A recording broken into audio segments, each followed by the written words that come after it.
आपण बघत आहात न्यूज मराठी ताजा खबर. जगाच्या एक पाऊल पुढे. मित्रांनो, आपण कदाचित ही म्हण ऐकलीच असेल की जातीसाठी खावे माती आणि पडते तेव्हा कळते. आणि अशीच गोष्ट आज आपल्या समाजाला कळून चुकलेली आहे. आणि म्हणून कोहडी समाजाचा भव्य मेळावा आज दिनांक 29 जून 2026 रोज सोमवारला भंडारा जिल्ह्यातील साकोली तालुक्यातील मंगलमूर्ती सभागृह येथे आयोजित करण्यात आला.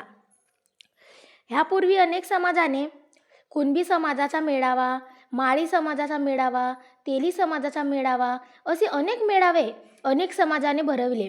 परंतु आपल्या कोहडी समाजाचा हा पहिलाच मेळावा होता आणि ह्या मेळाव्याला असंख्य प्रमाणात कोहडी समाजाने भरपूर प्रतिसाद दिला. आपल्या कोहडी समाजाला समोर कसे नेता येईल आणि आपल्या समाजाची प्रगती कशी होईल त्यासाठी आपण काय करायला पाहिजे याचे संपूर्ण मार्गदर्शन या मेळाव्यामध्ये देण्यात आले. ह्या मेळाव्यामध्ये कोणताही पक्षभेद न करता अनेक पक्षाचे नेते उपस्थित झालेले होते. यामध्ये उमरी गावचे प्रतिष्ठित नागरिक भास्कर वासुदेवजी कापगते, श्रीराम पाटील कापगते, माजी शिक्षक चोपराम कापगते, डॉक्टर हेमकृष्ण कापगते, माजी आमदार बाळाभाऊ काशीवार, प्रकाशभाऊ बाळबुद्धे, भाजपाचे ज्येष्ठ नेते श्रावणभाऊ कापगते, रेंगेपार कोहडी असे अनेक नेते तसेच स्त्रियांनी सुद्धा सहभाग घेतलेला होता. ह्या मेळाव्याचे आयोजन प्रकाशभाऊ बाळबुद्धे यांच्या अध्यक्षतेखाली करण्यात आले. सन्माननीय सब पार्वतीताई नागपुरे, माजी जिल्हा परिषद सदस्य, तुमसर तालुक्यातून येतात आष्टी लोभी येथून, त्यांना आमंत्रित करतो. त्यांनी आपलं मनोगत व्यक्त करावं.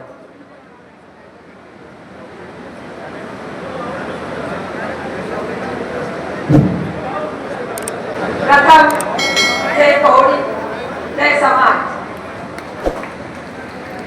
आज साकोली इथे प्रकाश भाऊंनी मेळाव्याची उभारणी केली आणि या मेळाव्याला एक महत्त्व दिलेलं आहे.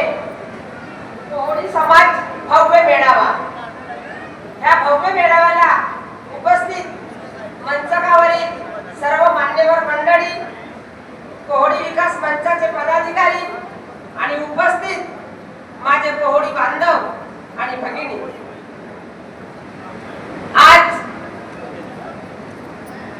मला प्रकाश भाऊला एक गोष्ट म्हणावीशी वाटते की जेव्हा पडते तेव्हा कळते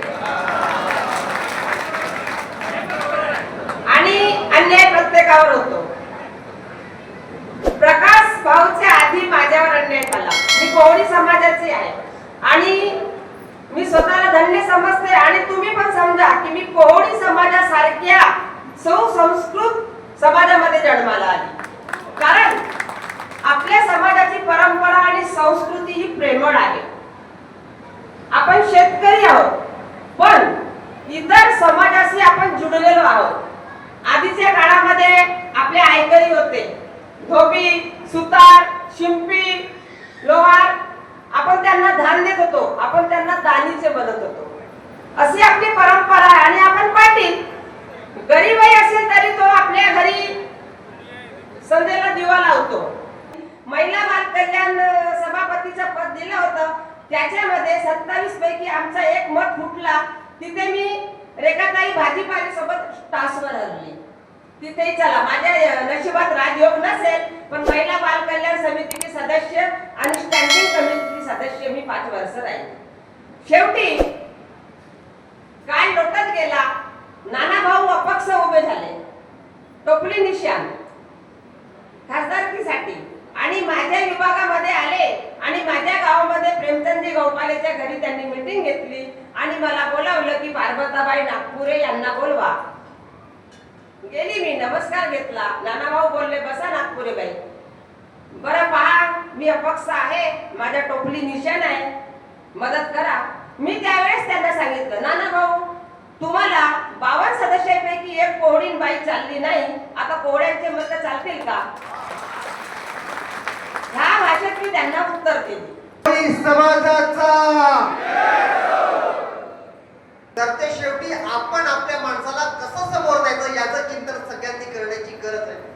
नाहीतर आमच्याकडे सगळ्यात पहिले जर कुणीच आमच्या समोर सगळं निघत असेल तर त्या याचं चिंतन सगळ्यात जास्त होतं. त्याच्यामुळे माझी एक मला एक तुम्हाला सूचना करावीशी वाटते की सकारात्मकरित्या समाजाचा विचार आणि चिंतन करून समाजाला कसं समोर देता येईल याचा विचार मंचावरच्या सगळ्यांनी आणि तुम्ही देखील विचार केला पाहिजे अशी माझी तुम्हाला विनंती.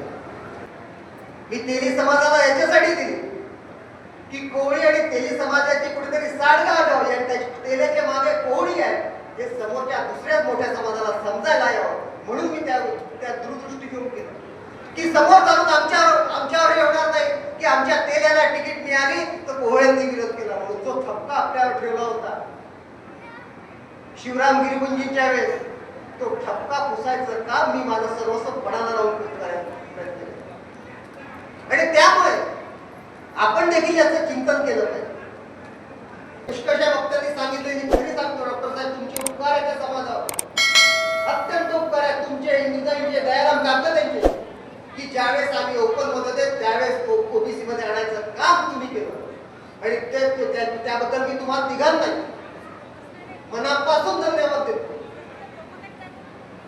त्याच पद्धतीने समोरच्या काळामध्ये आम्हाला समोर काही अडचणी येणार आहे आणि अडचणी येऊ शकतात आणि या अडचणींवर मात करण्यासाठी आमचं नेतृत्व आमच्या समाजाचं समाज म्हणून नेतृत्व असं उभं करण्याची गरज आहे आणि त्याच्यासाठी हा मेळावा. अशाच नवनवीन आणि ताज्या बातम्या व जाहिरातीसाठी आजच आमच्या चॅनलला सबस्क्राईब करा आणि बेल आयकॉन दाबायला विसरू नका.